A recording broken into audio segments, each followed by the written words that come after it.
새해 첫 금요기도에 나오신 여러분들, 또 우리 에스더 여전도에 주참석으로 오신 분들, 하나님의 은혜가 함께하기를 진심으로 바랍니다. 새해가 밝았어요. 주 안에서 또다시 소망을 품습니다. 지난 한 해 동안 어려움, 부족함 중에도 우리들의 모든 이야기를 지금까지 써내려오신 우리 주님께서 또 새로운 이 2019년도에도 저와 여러분의 이야기를 어떻게 써 가실지를 기대하면서 우리의 걸음을 함께 걸어가게 되기를 바랍니다. 오늘 우리가 읽은 본문의 말씀은 바벨탑 사건에 대한 기록을 남겨주고 있어요. 오늘 본문을 통해서 두 가지를 여러분들과 함께 생각하고 싶은데, 하나는 교만이라고 하는 것에 대해서, 또 하나는 소통에 대해서 함께 생각을 오늘 말씀을 통해서 해보려고 합니다. 먼저 이 교만의 문제를 한번 생각해 보도록 하죠. 하나님께서 노아의 홍수를 통해서 범죄한 모든 인류들을 심판하신 적이 있습니다. 하나님께서는 다시는 내가 물로 세상을 심판하지 않겠다라는 것을 약속하시면서 언약을 하나 세워요. 이 언약을 두고 자연 언약이라고 부릅니다. 그 언약의 하나의 표시가 뭐였냐면, 비가 오고 난 다음에 맑은 하늘 뒤편으로 떠오르는 무지개를 하나님께서 언약의 징표를 삼아서 내가 다시는 물로 이 세상을 심판하지 않겠다라는 말씀을 약속하십니다. 그리고 이 언약 속에는 하나님께서 뭘 또 복을 주시냐면, 인류가 다시 생육하고 번성하고 땅을 가득 채우라고 하시는 그런 복을 하나님께서 내려주십니다. 창세기 8장 15절로부터 17절, 여러분 앞으로 잠깐 가서 보실까요? 하나님께서 노아에게 이렇게 말씀하십니다. 너는 내 아내와 내 아들들과 내 며느리들과 함께 방주에서 나오고 너와 함께한 모든 혈육 있는 생물 곧 새와 가축과 땅에 기는 모든 것을 다 이끌어내라. 이것들이 땅에서 생육하고 땅에서 번성하리라. 그래서 이 8식구와 그리고 방주 안에 있는 암수의 이런 생물들을 통해서 하나님 또다시 마치 처음에 창조하실 때에 복을 주셨던 것처럼 생육하고 번성하라 하는 이런 축복을 약속해 주십니다. 9장 1절 가서도 보면은 또 이렇게 말해요. 하나님이 노아와 그 아들들에게 복을 주시면서 이렇게 말씀하십니다. 생육하고 번성하여 땅에 충만하라. 7절 가서 보면, 9장 7절 가서 보면 너희는 생육하고 번성하여 땅에 가득하여 그 중에서 번성하라. 이렇게 하나님이 말씀하셨습니다. 그래서 하나님의 의도는 뭐였냐면, 인류의 새로운 생육과 번성을 통해서 세상을 가득 채우는 그런 의도를 가지고 하나님께서 홍수 이후의 역사를 이끌어 가셔요.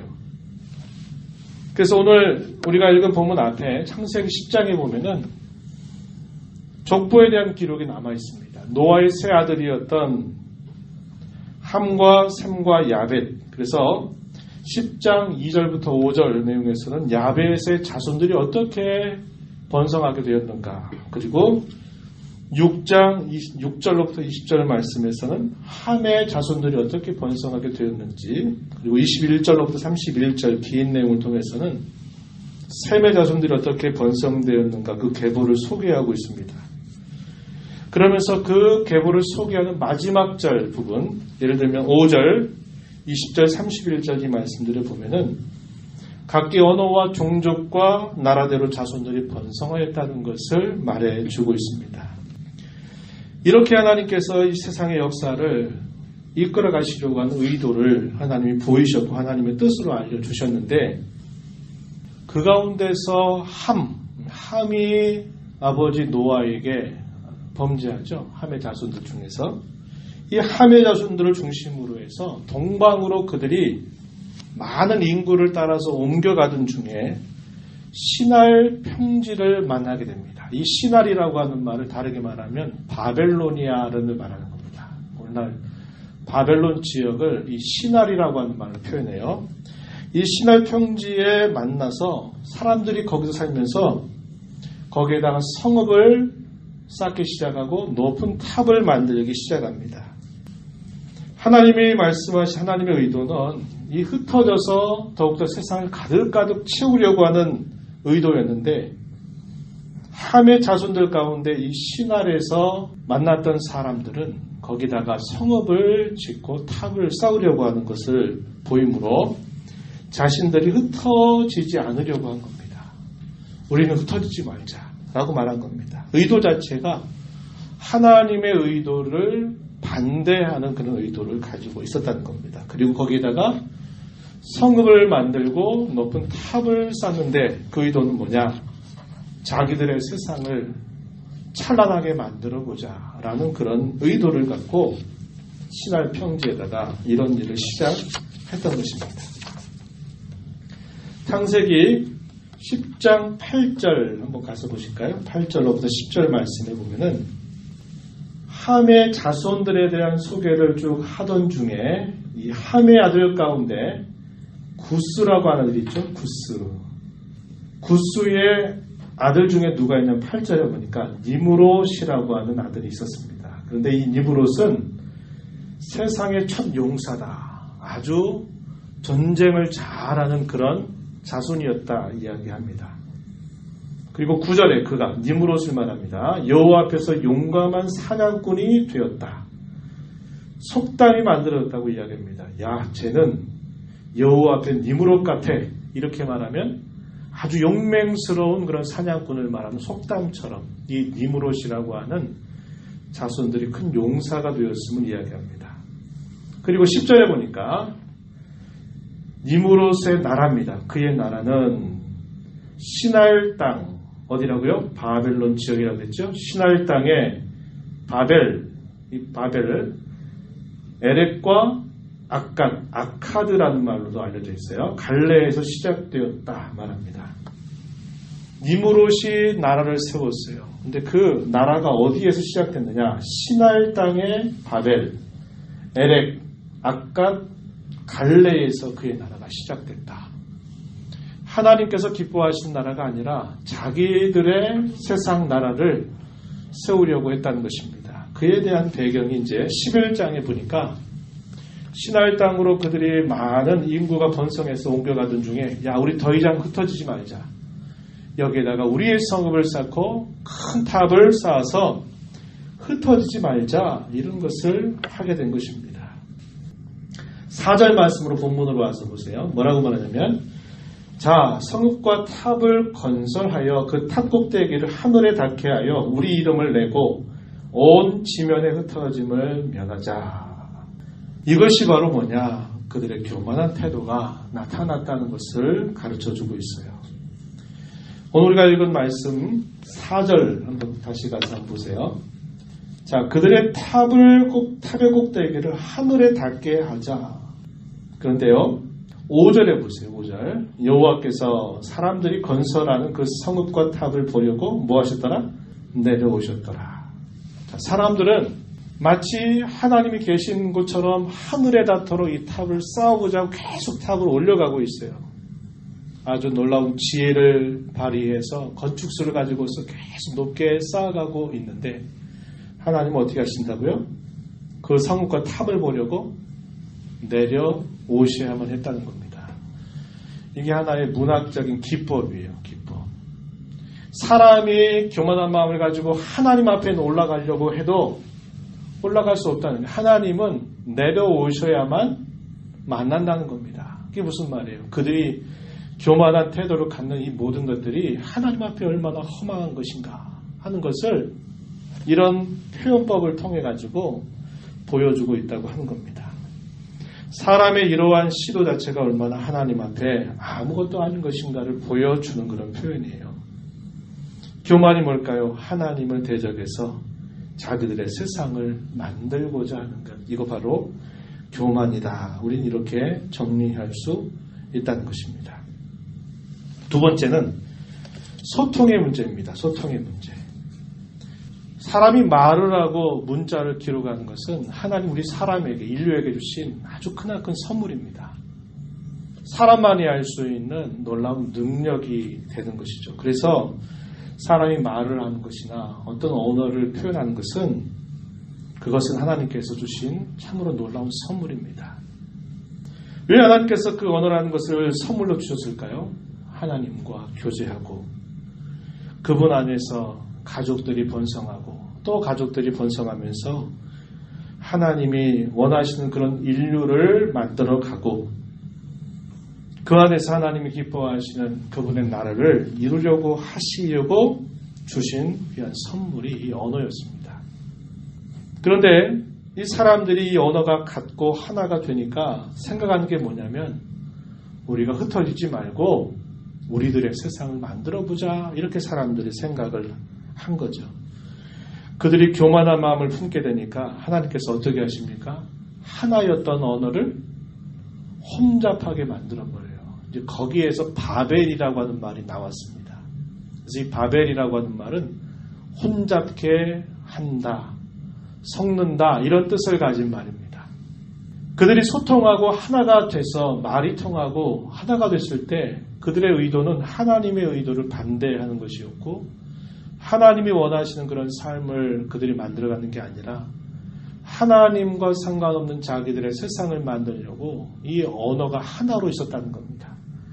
좋지 않은 일, 하나님 원치 않는 일에 한마음 한뜻이 돼서 그들이 있다 보니까 하나님께서 어떻게 말씀하세요? 안 되겠다. 우리가 내려가서 저들의 언어를 흩어버려야 되겠다. 이렇게 말씀하시고 하나님께서 언어를 일순간에 흩어버리시게 됩니다. 그들이 하나로 소통했던 그들의 모습을 단절시켜 버리면서 말이 통하지 않으니까 어떤 일이 벌어질까요?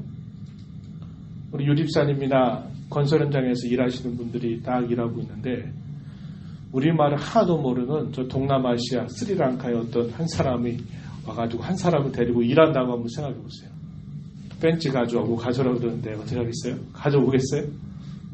안 되겠죠? 갑자기 언어가 안 통해버리니까 나는 이 말 하는데 저 친구는 못 알아들어요. 엉뚱한 거 가져오고 이런단 말이에요.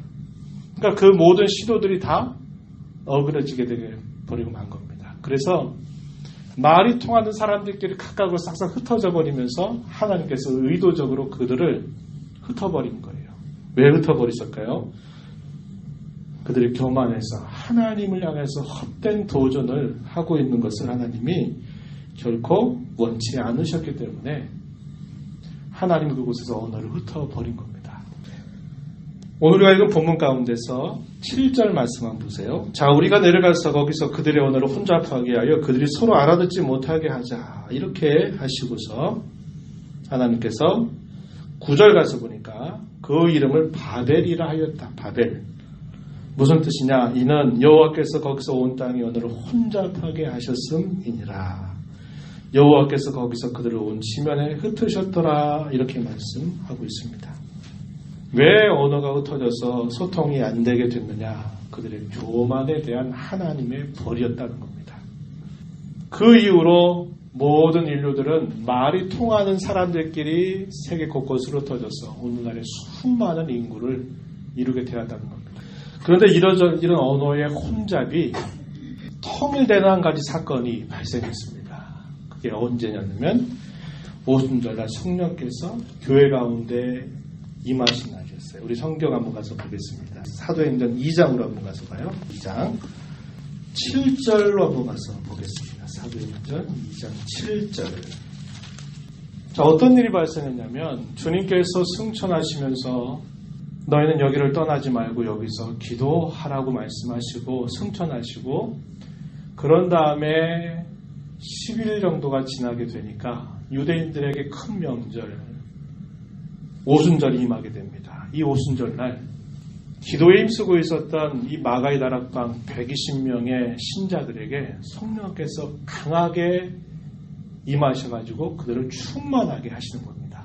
그러니까 이 배우지 못한 사람들이 말을 하기 시작하는데 소위 방언을 말하기 시작하는 거예요. 근데 이 방언이 전혀 못 알아듣는 이상한 말이 아니라 유대인들이 명절을 세기 위해서 흩어져 있는 세계 곳곳에 흩어져 있는 그 디아스포라 흩어진 유대인들이 예루살렘으로 먼 순례를 떠나오니까 그들이 자신들의 흩어진 땅에 살고 있는 그들의 언어가 더 익숙하단 말이에요. 이스라엘 사람들이 말하는 언어보다 더 익숙한 말인데 그 나라의 각 지역의 말들을 이 120명의 신자들이 자신도 알지 못하는 그 말을 성령의 인도하심을 따라서 그 말을 막 하기 시작하는 거예요. 한 번도 써보지도 못한 말들을 성령께서 입술을 주장해서 그 말을 하게 하신 겁니다. 그 이야기가 여기 7절 이하에 그걸 보면서 사람들이 깜짝 놀라서 이렇게 말하는 거예요. 7절 한번 가서 보세요. 보라, 이 말한 사람들이 다 갈릴리 사람이 아니냐. 우리 각 사람이 난 곧 방언으로 외국어를 말합니다. 방언으로 듣게 되는 것이 어찌 됩니까? 우리는 바데인과 메데인과 엘람인과 메소보다미아, 유대, 가파도기아, 본도아시아, 부르기아, 밤빌리아, 애굽 및 구레네에 가까운 리비아 여러 지역에 사는 사람들과 로마로부터 온 나그네 곧 유대인과 유대교에 들어온 사람들, 그레데인, 아라비아인들 그러한 사람들인데 우리가 다 우리의 각 언어로 하나님의 큰 일을 말함을 듣는다. 하나님의 큰 일 뭘까요? 구원과 관계된 하나님의 일하심입니다. 그것을 동일한 내용을 말하는데 각 나라의 언어로 그들이 말을 하기 시작한 거예요. 말은 통하지 않았는데 성령께서 강림하시게 되면서 예수 그리스도를 통한 이 구원의 복된 소식이 그들에게 자기들이 알아들을 수 있는 자기 나라, 자기 지방의 말로 들리게 되었다고 한 것입니다. 그래서 하나님의 구원 사건으로 말미암아 이 언어적인 장벽이 무너지게 되는 사건이 이때 발생하게 되었어요. 그리고 하나님께서 마침내 구원받은 온 인류를 이 언어가 다시 통일되게 하실 것을 우리에게 약속하고 있다는 겁니다. 그래서 우리가 언젠가 하나님 앞에 서게 될 때 미국인이라 그래서 언어가 안 통하고 한국인이라서 또 동남아시아 어떤 나라라 그래서 말이 안 통하는 일이 없어져요. 왜요? 하나님께서 우리의 언어를 하나로 통일하실 것이기 때문에 그런 것입니다. 이게 무엇을 보여줄까요? 전 이걸 통해서 이렇게 적용을 해보려고 해요. 하나님의 도성 이렇게 말하면 예루살렘을 표현하죠. 세상 나라를 대표할 때 뭐라고 표현하냐면 바벨론이다 이렇게 표현합니다. 요한계시록을 보게 되면 사도 요한은 요한계시록을 기록하면서 이 바벨론을 큰 음녀라고 말합니다. 세상 나라, 죄악된 세상의 한복판, 많은 사람들을 미혹해서 죄 가운데 빠지게 하는 그 세상을 마치 바벨론이다 이렇게 비유적으로 이야기합니다. 그 뿌리가 어디에 근거를 두고 있어요? 오늘 우리가 읽은 이 본문에 뿌리를 두고 있는 겁니다. 그리고 베드로 사도도 당시 흩어져 있는 그리스도인들을 향해서 로마의 지역에 곳곳에 흩어져 있는 그리스도인들에게 뭐라고 그러냐면 바벨론에 있는 교회에 문안한다 이렇게 말했어요. 그 당시 로마 제국을 뭐에 비유했냐면 바벨론이라고 비유한 겁니다. 이게 우리에게 뭘 가르쳐 줄까요? 우리는 이 두 나라를 살고 있어요. 하나는 이 세상 나라, 바벨론과 같은 세상의 나라를 살고 있고 또 하나는 거룩한 도성, 하나님의 나라를 우리는 동시에 살고 있다는 겁니다. 그러나 두 나라 우리가 살고 있다 그래서 두 나라의 동일한 백성이 될 수는 없어요. 예수님께서 말씀하시고 기도하셨던 것처럼 저희는 세상 가운데 있사오나 저들은 세상에 속하지 아니하였습니다. 이렇게 예수님이 말씀하세요. 바벨론을 떠나서 살아갈 수는 없지만 그러나 바벨론에 속한 자로 저들은 살아가는 자들이 아니라 저들은 하늘의 도성 예루살렘에 속한 자로 살아갑니다. 이렇게 예수님께서 말씀하셨어요. 새해를 시작하면서 여러분 기억하십시오. 우리는 이 두 나라를 이 땅에 살고 있어요. 그러나 두 나라의 동시에 우리의 소속을 가지고 살아가는 게 아니라 우리는 이 세상 가운데 살고는 있지만 우리는 어디에 속한 사람입니까? 하나님의 나라에 속해 있는 사람들이라는 걸 기억하십시오. 그래서 이 땅에 믿지 않는 사람들이 꿈꾸고 기대하고 바라는 것과 똑같은 것을 우리의 삶의 목표로 여기면서 새해를 달려가지 마세요. 좀 더 돈 많이 벌고 좀 더 많은 것을 차지하고 좀 더 많은 것을 누리기 위해서 한 해를 달려가리라 생각하지 마시라는 겁니다. 먹고 마시고 입을 것들 하나님 우리에게 필요한 대로 공급해 주실 것을 약속하셨어요. 먼저 그의 나라와 의를 항상 구하는 일에 마음 빼앗기지 않고 걸어가기를 바라고요. 새해를 시작하면서 교만을 조심하고 또 조심하고 또 조심하자 이렇게 말씀드려요. 이 교만이 어떻게 표현됐다고요? 하나님의 의도를, 하나님의 뜻을 대전하는 것. 하나님께서 기뻐하시는 하나님 나라, 그 나라의 열매를 맺어가는 것이 아니라 자기 세상을 건설하는 것. 이런 것들을 두고 교만이다 이렇게 말하는 것입니다. 우리가 드렸던 조금 전에 찬송의 내용도 그렇죠. 내가 주인 삼은 모든 것을 다 내려놓고 이런 표현을 우리가 표현했어요. 그죠? 교만은 패망의 선물입니다. 하나님은 교만한 자를 결코 좋아하신 적이 없어요.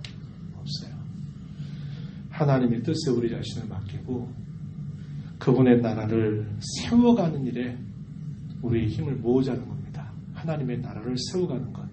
거기에 힘을 모으고 우리의 교만을 끊임없이 조심하면서 이 하늘을 달려가자 이런 말씀을 꼭 드리게 됩니다. 그리고 마지막 세 번째는 교회는 소통의 장이 되게 하자는 겁니다.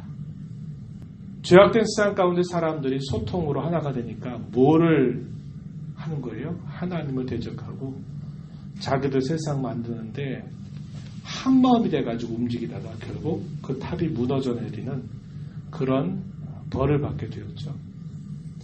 오늘 우리가 교회에 속해 있다고 하는 것은 하나님의 구원을 받았다고 하는 것을 말하고 구원받은 자들에게 하나님은 이 언어가 통일되는 그런 역사를 이루어 주셨고 마침내 이 언어가 주 안에서 하나가 될 그 날들을 우리에게 예비하고 계십니다. 우리가 이 땅에 살면서 주의 몸된 교회에 속한다고 하는 것은 타락과 교만으로 말미암아 소통이 끊어져 버리고 언어가 혼잡된 이런 바벨과 같은 그런 삶이 아니라 그리스도 안에서 함께 말이 통하고 하나가 됨을 가져다 주는 그런 선물을 받았다는 것을 말합니다. 구원받은 저와 여러분이 속한 우리의 교회는 이러한 소통의 장이 되어야만 한다는 겁니다. 그래서 한 해 동안 그러한 교회가 되도록 힘써가자는 거예요. 어떻게 소통해야 될까? 말만 잘하면 소통되는 겁니까? 아니죠. 잘 들어야죠. 그리고 진실을 말해야죠.